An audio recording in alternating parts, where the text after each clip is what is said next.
সন্ধ্যা আপনাদের সাথেই আছি নুজহাত সাওম। প্রিয় দর্শক শ্রোতা সবাইকে স্বাগত জানাচ্ছি শুভ সন্ধ্যার আজকের আয়োজনে। শুভ সন্ধ্যায় আজ থাকছে চলতে থাকা প্রদর্শনী এনটিভি হাইলাইটস এবং চিত্রনায়ক সাইফ খানের সঙ্গে আলাপচারিতা। প্রথমেই চলতে থাকা প্রদর্শনী।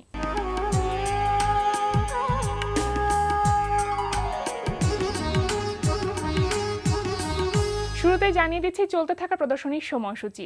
ধানমন্ডি আলিয়াস প্রসেসের লা গ্যালারিতে প্রদর্শিত হচ্ছে অ্যানাদার এক্সিস্ট শিরোনামে আলমগীর হোসেনের চিত্রকলা প্রদর্শনী। প্রদর্শনী চলবে 1 আগস্ট পর্যন্ত। বাংলাদেশ শিল্পকলা একাডেমি জাতীয় চিত্রশালায় অনুষ্ঠিত হচ্ছে 22তম জাতীয় চারুকলা প্রদর্শনী। সকাল 11টা থেকে রাত 8টায় এই সময় প্রদর্শনী চলবে 14 আগস্ট পর্যন্ত। মোহাম্মদপুর কলা কেন্দ্রে প্রদর্শিত হচ্ছে এ রহমানের একক চিত্রকলা প্রদর্শনী বার্ডেন। প্রতিদিন বিকাল 5টা থেকে রাত 8টায় এই সময় প্রদর্শনী চলবে 27 জুলাই পর্যন্ত। দেখছিলেন চলতে থাকা প্রদর্শনীর সময়সূচি। এবার এনটিভি হাইলাইটস।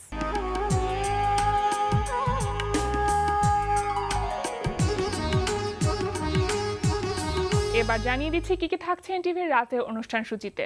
সন্ধ্যা 6টা 45 মিনিটে দেখবেন হুমায়ুন ফরিদের প্রযোজনায় টুটলি রহমানের উপস্থাপনায় সেলিব্রিটি টক শো চায়ের আড্ডা।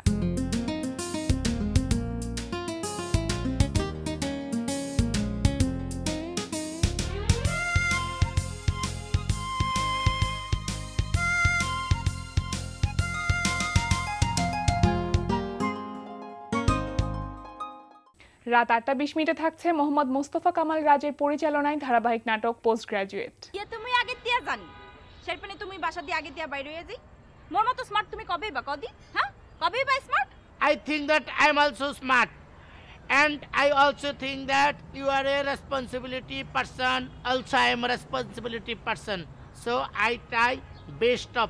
But আমি কিন্তু চেষ্টা করি তাড়াতাড়ি বের হওয়ার। আজকেও বেরিয়েছি, বাট রাস্তায় জ্যাম ছিল। সরি।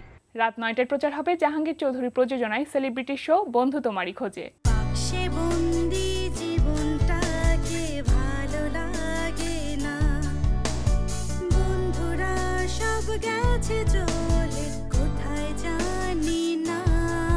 মনে পড়ে তাই হাতটা বাড়াই বন্ধু তোমারই খোঁজে। রাত 9টা 40 মিনিটে প্রচার হবে গোলাম সোহরাব দদুলের পরিচালনায় ধারাবাহিক নাটক সংসার। লেট হয়ে গেল। কয়টা আছে? বৃষ্টি, এক্সট্রিমলি সরি। আতিফ, তোর কি এখনো সময় জ্ঞান বলতে কিছুই নেই? আমি লাস্ট 1 ঘন্টা ধরে তোর জন্য দাঁড়িয়ে ওয়েট করছি। আমি তো আর ইচ্ছে করে লেট করিনি। বিভিন্ন রকমের ঝামেলা, রাস্তায় জ্যাম, গাড়ি ঘোড়া, মানুষ, তারপরে একটা জিনিস কিনতে গিয়েছিলাম, সব মিলে একটু লেট হয়ে গেল। রাত 11টা 30 মিনিটে সরাসরি সম্প্রচার হবে জোনায়েদ বিন জিয়ার প্রযোজনায় অনুষ্ঠান মিউজিক অ্যান্ড রিদম।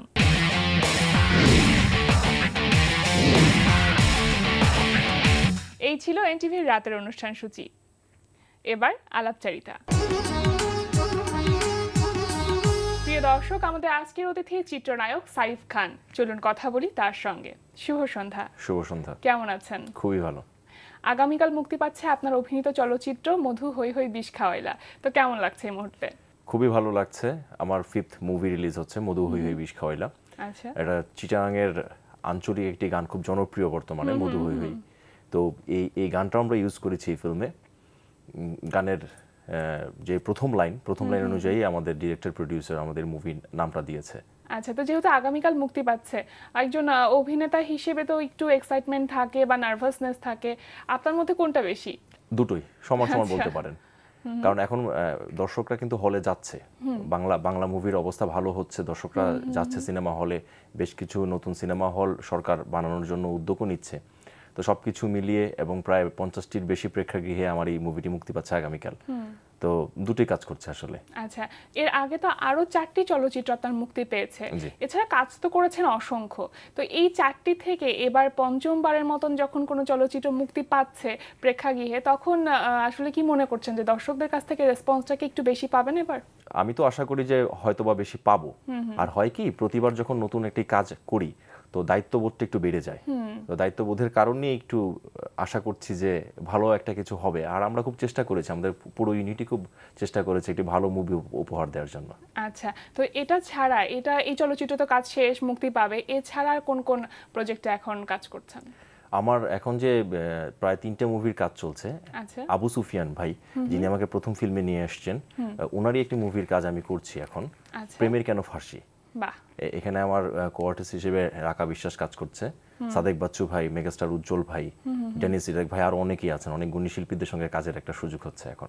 আচ্ছা মন্তাজুর রহমান আকবর সাহেবের একটা মুভিতে কাজ করছি, আগুনের চোখে জল।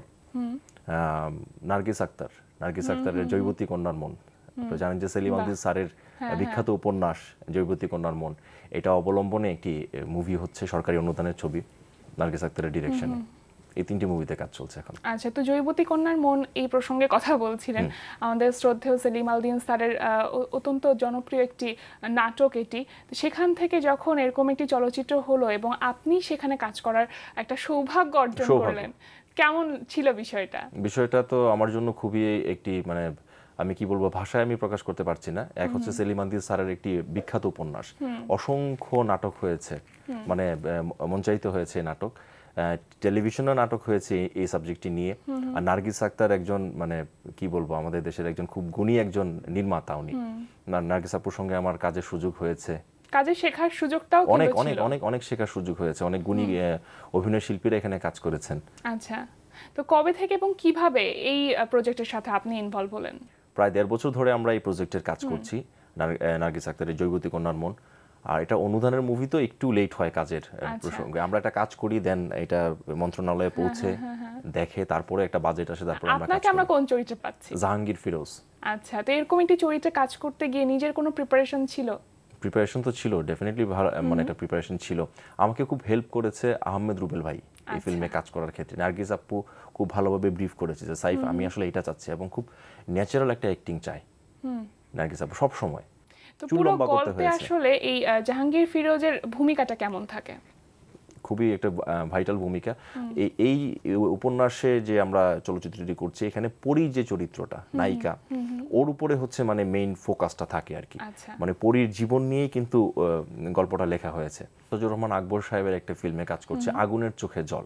এখানে জায়েদ খান আছে, আরেক হিরো আমার সঙ্গে জায়েদ খান কাজ করছে, সিলভি কাজ করছে। সেখানকার গল্পটা কেমন? একটা রোমান্টিক গল্প, পারিবারিক একটা গল্প, দু ভাইয়ের একটা গল্প। এখানে দু ভাইয়ের মধ্যে যে ভালোবাসাটা থাকে, এই ভালোবাসা বন্ডিংসটাই এই ফিল্মে উঠিয়ে ধরা হয়েছে আর কি। মেইনলি ভালোবাসা মানে হচ্ছে দুই ভাইয়ের যে ভালোবাসা, এর মধ্যে যে সামাজিক আর অনেক কিছু চলে আসে, এগুলো তো ছিলই। মানে একটা বিনোদনে ভরপুর একটি মুভি হবে এটা। একটা সময় তো মঞ্চে কাজ করেছেন, তো সেই মঞ্চের অভিজ্ঞতা বা মঞ্চের সেই অভিনয়টা চলচ্চিত্রে কতটুকু হেল্প করছে আপনাকে? মঞ্চে আসলে মেইন স্কুলিংটা হয় একটা মানুষের, আর ফিল্মে তো হচ্ছে হিরো টাইপের যেটা আর কি। আর আমি কেন বলছি যে স্কুলিংটা হয়, একটা মানুষের আচরণ কি হবে, ব্যবহারটা কি হবে বড়দের প্রতি, ছোটদের প্রতি, এই জিনিসগুলো আসলে মঞ্চে শেখানো হয়। দুটা কিন্তু দু ফরম্যাটে কাজ করা হয়। একটা হচ্ছে ক্যামেরায় আমরা কাজ করছি, আর মঞ্চ তো হচ্ছে খুব মানে কি বলবো খোলা মাধ্যম। আমি কি অভিনয় করছি, আমাকে কিভাবে দর্শক নিচ্ছে, এটা সরাসরি আমি দেখতে পাই। আর ফিল্মের কথা যেটা, যেমন আগামীকাল মুভি রিলিজ হবে, আমি কিন্তু এখন খুব মানে দেখা যাক, আমরা তো খুব ভালো এফোর্ট দিয়েছি, খুব চেষ্টা করেছি ভালো করার, দর্শক কিভাবে নেয় এটা, এই দুটো জিনিস মাথায় রেখে, মানে দুই ফরম্যাট আসলে হেল্প তো করে, মানুষ হওয়ার জন্য হেল্প করে মঞ্চটা।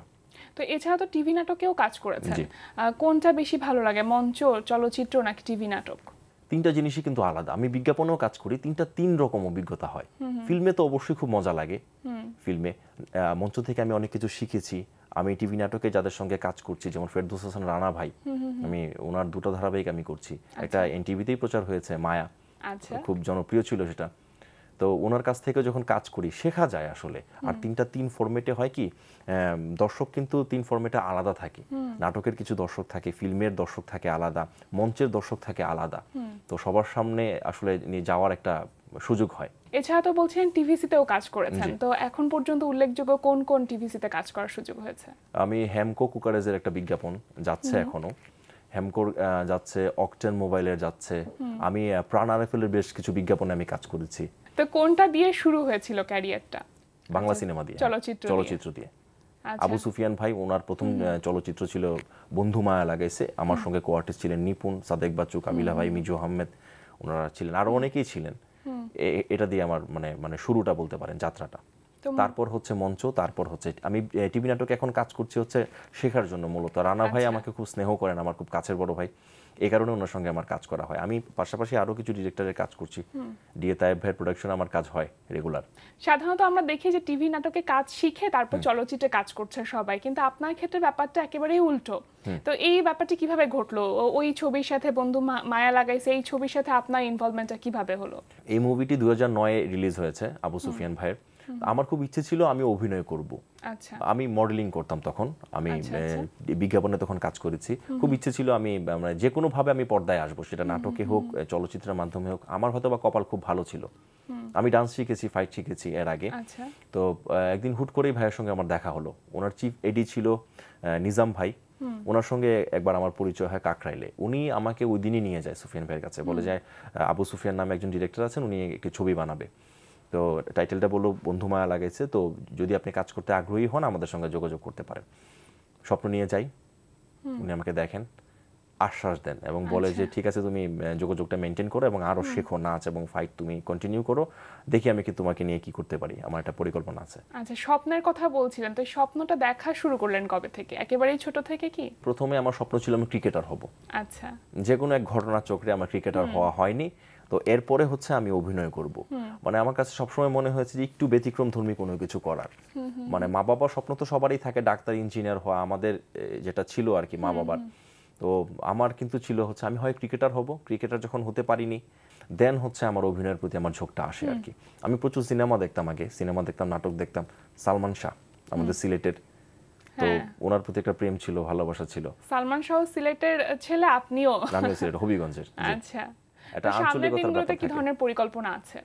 অভিনয় নিয়ে থাকতে যাচ্ছে, যে কোনো ধরনের অভিনয়, সেটা ভালো নাটকও যদি হয়, ভালো চলচ্চিত্র হয়, বিজ্ঞাপন হয়, মানে অভিনয়ের সঙ্গে থাকতে চাচ্ছি আর কি, যে কোনো ভাবেই হোক সেটা। অবশ্যই আমরা আশা করব আপনার সেই স্বপ্ন পূরণ হোক। অনেক অনেক শুভকামনা থাকলো। আর আজকে আমাদের আয়োজনে এসেছেন, সময় দিয়েছেন, অনেক অনেক ধন্যবাদ। ধন্যবাদ আপনাকে, আপনাদের এই প্রোডাকশনে যারা ছিল সবাইকে, প্রোডিউসারকে এবং এনটিভি পরিবারকে ধন্যবাদ। প্রিয় দর্শক, কথায় কথায় আমরাও চলে এসেছি অনুষ্ঠানের শেষ প্রান্তে। আমাদের সঙ্গে যোগাযোগের ঠিকানা প্রযোজক শুভ সন্ধ্যা, এনটিভি বিএসসিসি ভবন, 7ম তলা, 102 কাজী নজরুল ইসলাম অ্যাভিনিউ, কারণ বাজার, ঢাকা 1215। আমাদের ইমেল অ্যাড্রেস shubhosondha@ntvbd.com। এনটিভিতে সম্প্রচারিত সংবাদ, অন্যান্য সকল অনুষ্ঠান দেখতে লগ ইন করুন www.ntvbd.com-এ। সবাই ভালো থাকুন, নিরাপদে থাকুন, এই প্রত্যাশা এখানেই শেষ করছি। শুভ সন্ধ্যা।